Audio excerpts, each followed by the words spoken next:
अध्यात्म में सबसे ज़्यादा जो शब्द आता है शायद वो अहम ही है, क्योंकि यही एक बाधा है, यही इंसान का बंधन है कि वो अपने अहम से मुक्त हो नहीं पाता है।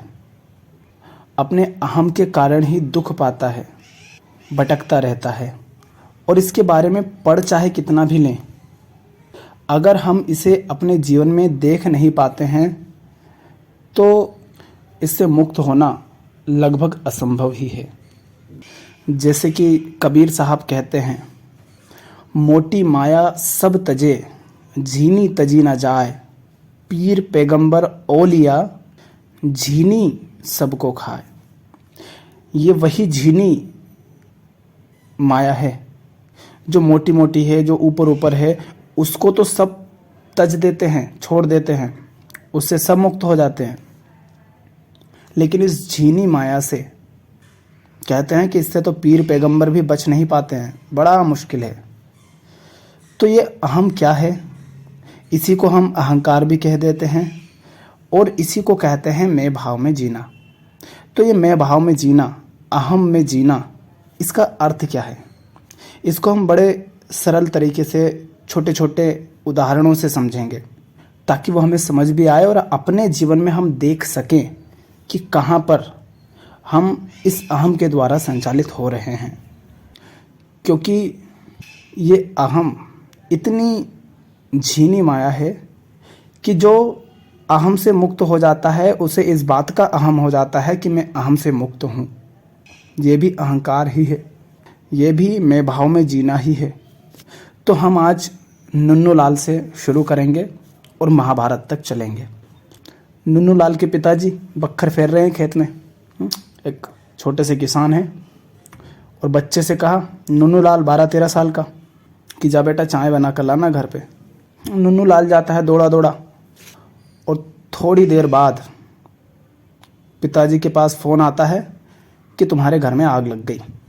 और उनको पता है कि बेटा चाय बनाने गया है, शायद चूल्हा जलाया होगा और किसी तरह से लग गई होगी। तो पिताजी बेल बख्तर सब ऐसे के ऐसे खेत में ही छोड़कर बिना जूते चप्पल पहने दौड़ लगा देते हैं। परवाह ही नहीं है कि पैरों में कुछ चुभ रहा है या नहीं। एक तरफ बेटा है और दूसरी तरफ घर जल रहा है। अब पिताजी थोड़ी ही दूर पहुंचे थे कि पिताजी के कान में थोड़ी बगल से आवाज़ आई कि छगन लाल के घर में आग लग गई। अब पिताजी ने पूछा कि भैया आग किसके घर में लगी? तो व्यक्ति बोलता है छगन लाल के। और पिताजी कौन है? ये मगन लाल हैं। तो इनकी जो दौड़ थी वो रुक जाती है, क्योंकि छगन लाल तो वो है पुराना दुश्मन, घर भी दूर है उसका अपने घर से। इन्होंने कहा कि मुझे तो ये कहा गया कि मेरे घर में आग लगी है। तो वो कहता है नहीं नहीं नहीं, छगन लाल के घर में आग लगी है। लगी छगन लाल के घर में भी है, पर वो थोड़ी सी आग लगी थी, बुझा दी उसको। और उस व्यक्ति को पता नहीं है कि इसके घर में भी लग गई है। तो इसकी भाग दौड़ रुक जाती है। ये वापस इसको फिर याद आ जाता है, क्या? अरे बेल को छोड़कर आ गया था मैं, पता नहीं कहाँ जाएंगे। ये क्या हुआ यहाँ पर देख रहे हो? यहाँ पर अब इसका मैं नहीं रहा। अभी इसकी दौड़ इतनी तेज थी, अब ये रुक करके पहले अपने पैर के कांटे निकाल रहा है, क्योंकि कांटे गिर गए हैं, कुछ पत्थर चुभ गए हैं, और फिर कह रहा बेल कहीं निकल ना जाए। ये व्यक्ति कितना अहंकारी है, कितना अधिक ये महत्वाकांक्षी है, कितना अधिक ये मैं भाव में जी रहा है। इसको कांटों की, पत्थरों की किसी बात की परवाह नहीं थी। बस घर में आग लगी ही, उसे एक बात के अलावा इसके कानों में भी कुछ नहीं गूंज रहा था। लेकिन जैसे ही पता कि मेरे घर में आग नहीं लगी है, इसकी दौड़ रुक गई। इसको अपने पैरों का दर्द दिखाई देने लग गया। इसको बेल की याद आ गई कि बेल कहीं निकल ना जाए। ये अपना कांटा निकालता है और वापस मुड़कर जाने लगता है। इतनी देर में फिर फ़ोन आता है बड़े भाई का कि जल्दी आओ, अपने घर में आग लगी हुई है। ये फिर दौड़ने लगता है मुड़कर। अब ये क्या हुआ? फिर से मेरा ही घर था, फिर से मेरेपन का भाव आ गया कि अच्छा अपने ही घर में लगी है। हाँ, और तुम्हारे नन्नू लाल को पीड़ा भी पहुंची है, आधे से ज़्यादा घर जल भी गया है, जल्दी आओ। ये फिर दौड़ता है, फिर अपने दर्द को भूल जाता है, फिर अपने बेलों को भूल जाता है, कहाँ जाएंगे बक्खर को भूल जाता है। इसे कहते हैं अहम में जीना। अब जिस तरह से इसका घर जला है ना, हम अहम भाव में जब जीते हैं तो हमारा जीवन भी उसी तरह से जल जाता है। हम अपने जीवन में हर समय इस बात को ध्यान में रखते हैं कि जो कुछ भी है उसमें मुझ पर या मेरे पर क्या प्रभाव पड़ रहा है, मेरा उसमें क्या है, मुझे क्या मिल रहा है। तो देखो अपने जीवन की हर छोटी बड़ी घटनाओं में कि कहाँ पर आप इस मैं को केंद्र में रख करके कोई भी क्रिया कर रहे हो, कुछ भी कर रहे हैं। आप पाएंगे कि आपके जीवन के कोई भी कर्म ऐसे नहीं है जो इस मैं के लिए ना किए गए हों, मैं या मेरे के लिए। हमारे जीवन में कुछ भी ऐसा नहीं है जो इसे हम बस इसलिए कर रहे हैं क्योंकि बस वो अच्छा है, सुंदर है, चाहे मुझे उससे कुछ मिल रहा हो या नहीं मिल रहा हो, पर वो या तो ज़रूरी है इसलिए कर रहे हैं, वो अच्छा है इसलिए कर रहे हैं। ऐसा कुछ हमारे जीवन में नहीं है। अब इस बात को अपने जीवन की घटनाओं से जोड़ करके देखो, अपने जीवन की क्रियाओं से जोड़ करके देखो कि अगर तुम जीवन में बहुत ज़्यादा संघर्ष भी कर रहे हो, खून पसीना एक कर रहे हो, तो किसके लिए? इस मैं के लिए, मेरे लिए, मेरे घर के लिए, मेरे परिवार के लिए, मेरे बच्चों के लिए, मेरे ख़ानदान के लिए, मेरे समाज के लिए, मेरे देश के लिए। इन सब में आगे कौन है? मैं, मेरा देश, मेरा। इसको बोलते हैं अहम भाव में जीना। ये है अहम, और ये हमें जीवन में हर समय देखना होता है कि कहीं हम अहम भाव में तो नहीं जी रहे हैं, क्योंकि जब तक ऐसा है तब तक आप उससे नहीं जान पाएंगे, आप उससे अछूते रहेंगे जो शाश्वत है, जिसमें सौंदर्य है, जिसे आप प्रेम कह सकते हैं, जिसे आप शांति कह सकते हैं। आप उससे बहुत दूर रहेंगे। ये मैं की दीवार सदा बीच में रहेगी। बस यही एक दीवार है जो टूटनी चाहिए, जो जलनी चाहिए। जब तक ये है तब तक आप भयभीत रहोगे, क्योंकि आपने मैं की दीवार खड़ी कर रखी है। आप इस मैं की दीवार के एक तरफ खड़े होकर के बाकी सारे संसार को देखते हैं। ये दीवार जब तक रहेगी, भय रहेगा, निर्भरताएं रहेंगी, दुख रहेगा, सब रहेंगे, वो सब जो तुम्हें कभी शांति नहीं देंगे। कहानी को अगर थोड़ा और आगे बढ़ाएं तो हुआ होगा गांव में कुछ। अब ये घर पहुंचता है, घर इसका जल चुका है, कुछ नहीं बचा, सब साफ, और देख रहा है कि थोड़ी दूर एक और व्यक्ति के घर में आग लगी और वो अभी जला नहीं है, जलना शुरू हुआ है, पर आग बहुत तेज है। ये व्यक्ति जा सकता है वहाँ, पर इसके पास बहाना है, क्या?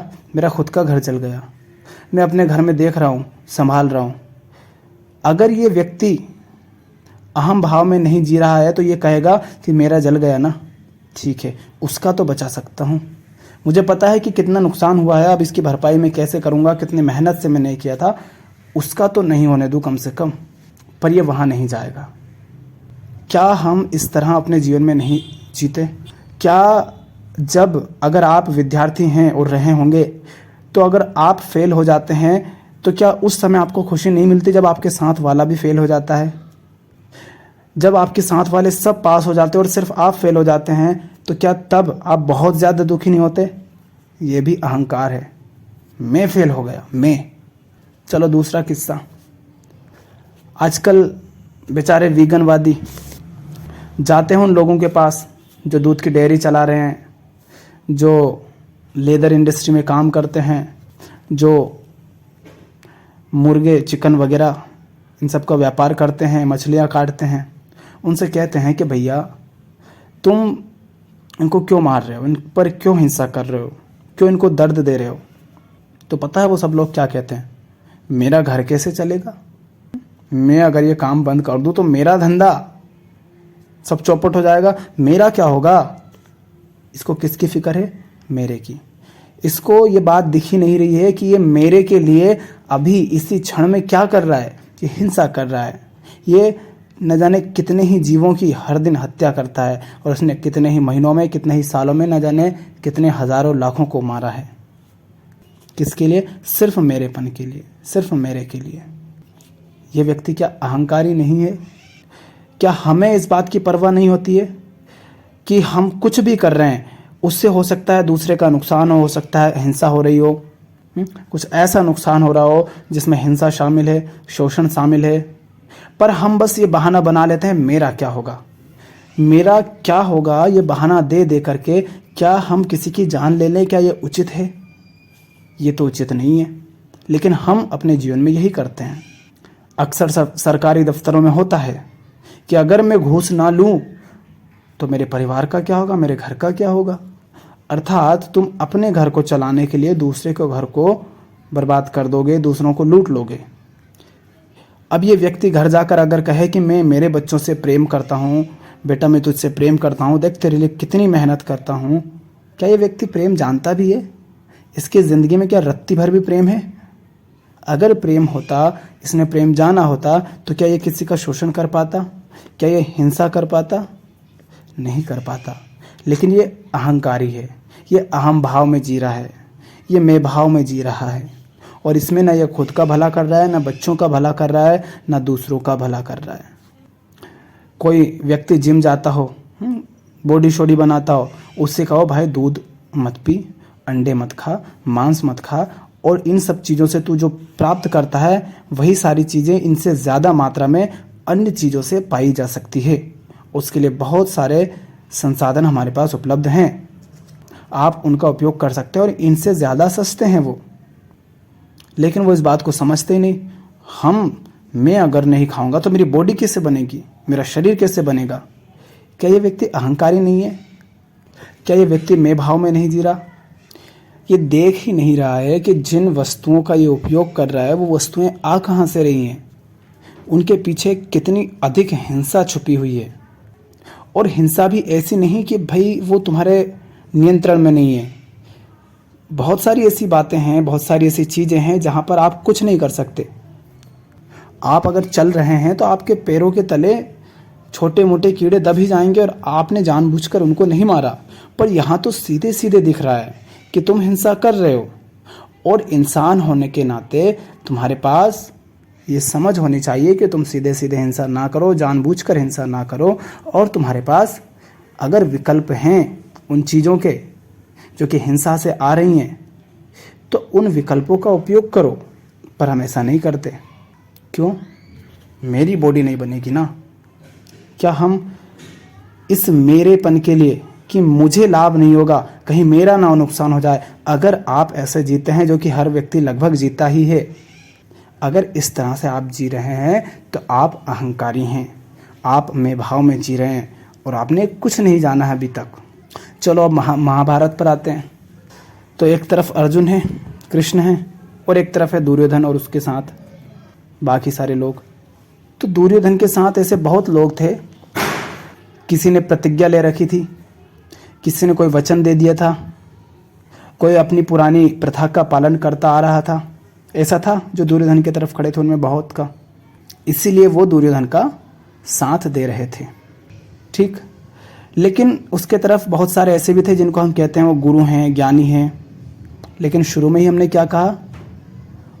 मोटी माया सब तजे, झीनी तजी न जाए, पीर पैगंबर ओलिया, झीनी सबको खाए। तो होंगे वो गुरु, पढ़े होंगे उन्होंने वेद, उपनिषद, पुराण, न जाने क्या क्या, पर देखो अहंकार कैसे उनको भी खा गया। सबने कोई ना कोई प्रतिज्ञा, वचन, कस्में, वादे किए रखे थे। ठीक, अब इसको समझो कि अगर मैं कहता हूं कि मैंने दुर्योधन को वचन दिया है कि मैं उसका अंतिम श्वास तक साथ दूंगा हर समय, चाहे चुनौती कितनी ही बड़ी क्यों ना हो। अब मैं क्या कह रहा हूं? कृष्ण मेरे पास आए तो मैं क्या कह रहा हूं? मैंने वचन दिया है, मैंने वचन दिया है, मैंने। देख रहे हो अहंकार?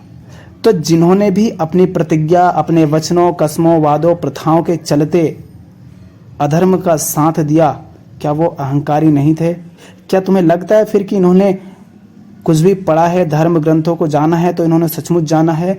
नहीं, क्योंकि इन्होंने अपने जीवन में उस अहंकार से तो मुक्ति पाई ही नहीं। तो अगर कोई व्यक्ति कहता है कि मैंने वादा किया है इसलिए मैं ये कर रहा हूं और मैं वादा तोड़ नहीं सकता, तो हमें लगता है कि देखो उसने वचन की खातिर कितना कुछ कर दिखाया पर वचन नहीं तोड़ा। ये भी बड़ा अहंकारी है, क्योंकि इसका वचन किसके लिए था? मेरे लिए, मैं के लिए, अहम के लिए। अहम की पूर्ति के लिए, ये दुर्योधन के लिए कुछ नहीं कर रहा था, ये अपने में की, अपने अहम की संतुष्टि के लिए कर रहा था वो, कि मैंने वचन दिया है। मैंने किसको? दुर्योधन को। किसने दिया? मैंने। ये होता है अहंकार में जीना। तो अब वो चाहे कर्ण हो, भीष्म हो, द्रोणाचार्य हो, कोई भी हो। और उधर देखो कृष्ण को, हटाओ दूर। अधर्म हो रहा है, अन्याय हो रहा है, अहंकारी लोग जीत रहे हैं, तो किए होंगे वादे, खाई होगी कसमें। अगर अर्जुन तुम नहीं लड़ रहे हो तो हम शस्त्र उठा लेंगे। देखो, टूटे तो टूट जाए हमारे कसमें, वादे, वचन सब। नियम कानून टूट रहे हैं तो टूट जाएं। तो अगर आपको ये लगता है कि आपने कसमें, वादे दे दिए हैं और आज आप पा रहे हो कि उनके दुष्परिणाम हो रहे हैं, अधर्म बढ़ रहा है उनके कारण, और फिर भी अगर आप उन्हें निभाते हैं तो आप अपने ही अहंकार के लिए सब कुछ कर रहे हैं, अपने ही अहम को और पोषण दे रहे हैं। देखो ना अर्जुन, वो कर्ण को, कर्ण क्या कह रहा है, कितना बड़ा अहंकारी है कि भाई मेरे पास सब कुछ है, देखो कितनी ताकत है मुझ में, मेरे पास देखो मेरे कवच हैं, कुंडल है, कितना बल है मुझ में, कितनी सामर्थ्य है मुझ में, कैसी कैसी शक्तियां हैं मेरे पास, लेकिन मुझे मुझे मुझे सम्मान क्यों नहीं मिल रहा है? मैं क्यों सूत पुत्र कहला रहा हूँ? तो मेरा भी सम्मान होना चाहिए, मुझे भी सम्मान मिलना चाहिए। क्यों? क्योंकि मेरे पास ये चीज़ें हैं, तो मेरा सम्मान होना चाहिए। पर हो नहीं रहा, इसलिए दुर्योधन से हाथ मिला लिया। और दुर्योधन भी कह रहा है क्या? कि हर तरफ मेरी ही पताका लहरानी चाहिए, हर तरफ मेरी ही सत्ता होनी चाहिए। तो देख रहे हो, अगर आप यह भी कहते हैं कि मेरा सम्मान होना चाहिए, तुम मेरा सम्मान करो, चाहे तुम किसी से ही मांग रहे हो भीख, जनता से, लोगों से, अपने घर में, पड़ोस में, दुनिया में, कहीं पर भी अगर तुम्हें ये बात खलती है कि मेरा सम्मान क्यों नहीं करता कोई, तो तुम अहंकार में जी रहे हो। तुम कह रहे हो कि मैं काबिल हूँ, फिर भी मुझे सम्मान नहीं मिल रहा। ये बड़ा अहंकार है। इसी तरह से अगर तुम दुर्योधन की तरह सत्ता लोलुप हो, अर्थात तुम किसी के मालिक बनना चाहते हो, जैसे पिता अपने बच्चों का, माता पिता अपने बच्चों के मालिक बनना चाहते हैं, पति पत्नी एक दूसरे के मालिक बनना चाहते हैं, और अन्य तरह के संबंधों में अगर तुम किसी भी वस्तु के, व्यक्ति के, इनमें से किसी भी तरह की चीज़ों के अगर तुम मालिक बनना चाहते हो, तुम अगर ये चाहते हो कि सब कुछ वैसा हो जैसा तुम चाहते हो, और वैसा ना हो अगर जैसा तुम चाहते थे, और तुम क्रोध करो, हिंसा करो, तो तुम बड़े अहंकारी हो। तो देखो अपने जीवन में, क्या तुम भीख मांग रहे हो सम्मान की? क्या तुम किसी के मालिक बन रहे हो? क्या तुम ये चाह रहे हो कि किसी ने वैसा नहीं किया जैसा तुम चाहते थे तो उसने गलत किया? तुम अगर ऐसे देख रहे हो कि जो उसने किया उसको तो तुम नज़रअंदाज ही कर रहे हो कि उसने किया है जो उचित है या नहीं, तुम बस ये देख रहे हो कि उसने वैसा नहीं किया जैसा मैं चाहता था, जैसा मैंने कहा था। अर्थात तुम अपनी मालकियत चाहते हो। अगर तुम मालकियत चाह रहे हो तो तुम अहंकार में जी रहे हो, तुम अपने मैं को पोषण दे रहे हो। अगर तुम अपने समाज में सबसे ज़्यादा आगे निकलने के लिए, इसलिए नहीं कि तुम्हें आगे बढ़ना है, इसलिए कि तुम सबको पीछे छोड़ना चाहते हो, तुम कहना चाह रहे हो कि मैं सबसे आगे हूँ, अगर इस तरह के भाव से कि मेरे पास सबसे बेहतर गाड़ी है, सबसे महंगी गाड़ी है, सबसे महंगा बंगला है, मेरे पास सबसे ज़्यादा पैसा है, सबसे ज़्यादा ताकत है, सबसे ज़्यादा पहचान है, अगर इस भाव से तुम कर्म कर रहे हो और उसके लिए जी जान लगाकर जी तोड़ मेहनत कर रहे हो, तो तुम कुछ नहीं कर रहे हो। तुम बस अपने अहंकार के चलाए चल रहे हो और व्यर्थ परेशान हो रहे हो, क्योंकि तुम्हें वो कुछ नहीं मिलेगा जिसकी तुमने कल्पनाएं कर रखी हैं, क्योंकि तुम महत्वाकांक्षी हो। जब व्यक्ति इस तरह से जीता है तो वो बड़ा महत्वाकांक्षी होता है, वो फिर इस बात की परवाह नहीं करता, वो असंवेदनशील हो जाता है हर उस बात के प्रति जो उसके स्वार्थ पूर्ति के संघर्ष में प्रभावित हो रही हैं। तुम क्या कर रहे हो, उसके कारण क्या हो रहा है आसपास और दुनिया में और जीवन में और संसार में, तुम उन सब के प्रति असंवेदनशील हो जाते हो। तो जहाँ कहीं भी महत्वाकांक्षा होगी, जहाँ कहीं भी व्यक्ति इस मैं के लिए कर्म करेगा वो सिर्फ विनाश ही करेगा। और इसीलिए देख लो कि चाहे वो द्रोणाचार्य हो, भीष्म हो और जितने भी अन्य गुरु हों, वो भी, उनके सारे शिष्य भी, वो सब अहंकार से ग्रस्त थे। यहाँ तक कि अर्जुन भी अहंकार से ग्रस्त था, इसीलिए गीता ज्ञान की आवश्यकता लगी। नहीं तो अर्जुन के सामने अगर उसके, जिन्हें वो अपना कहता था, उनके अलावा अगर कोई और चेहरे होते, क्या तब अर्जुन इस तरह से कांपता, इस तरह से युद्ध से भागने की बात करता?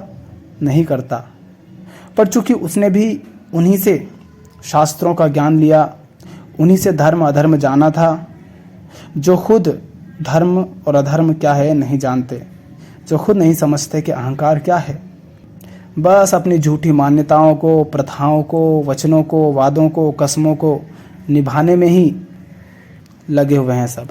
तो इस तरह से अगर आप जी रहे हैं तो आप अहंकार में जी रहे हैं। और अहंकार से मुक्ति कैसे पाएं ये सवाल नहीं उठता है, ये तो आपका चुनाव है। बस मुक्ति को आप चाहे तो चुन लें, आप चाहे तो ना चुनें। उसकी बस एक ही कीमत है कि तुम अहंकार के चलाए फिर नहीं चलोगे, फिर अहंकार द्वारा तुम संचालित नहीं होगे। तुम ये चुन सकते हो, अहंकार को हम चुनते हैं, बंधनों को हम चुनते हैं, हम मुक्ति भी चुन सकते हैं। ये तो हमारी नीयत पर निर्भर करता है।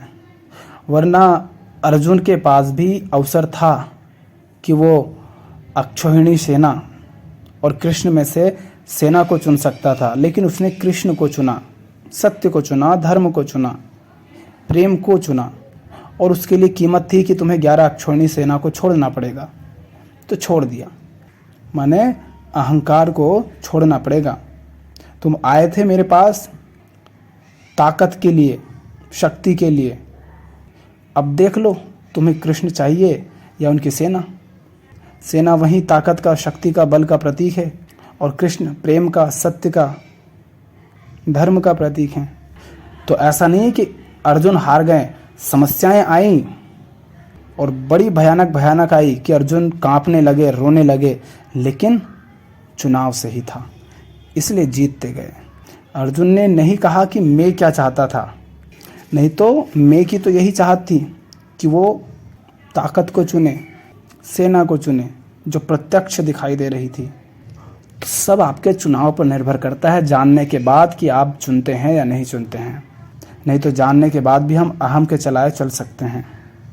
तो इस तरह अपने जीवन के हर क्रियाओं में, हर निर्णय में देखो कि आप अहम भाव के चलाए चल रहे हैं, मैं भाव में जी रहे हैं या उससे मुक्त हैं।